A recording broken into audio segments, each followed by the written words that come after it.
মোটামুটি কষানো কমপ্লিট হয়ে গেছে, মশলার কালার দারুণ এসেছে। এবারের মধ্যে মাংসগুলো দিয়ে দেবো। মাংসগুলোর মধ্যে আস্তে আস্তে মাংস, এবার মাংস কষানো চলবে।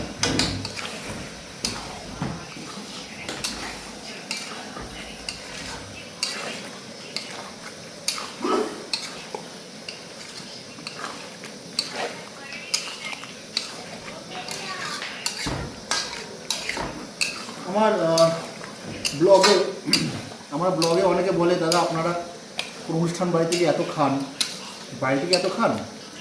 অ্যাকচুয়ালি দাদা আমরা এতটাই খাই, আমাদের পিকনিক মোটামুটি প্রতি শনিবার দিনই হয়। ইভেন আমরা যখন খাই, সে বিয়েবাড়ি হোক, অনুষ্ঠান বাড়ি হোক, পিকনিক হোক, আমরা সবাই খেতে ভালোবাসি। তো আমরা এইভাবে খাই, এতটাই খাই। আমরা 5 জন লোক 3 কিলো মাংস, 2 কিলো চাল, এরকমভাবেই আমরা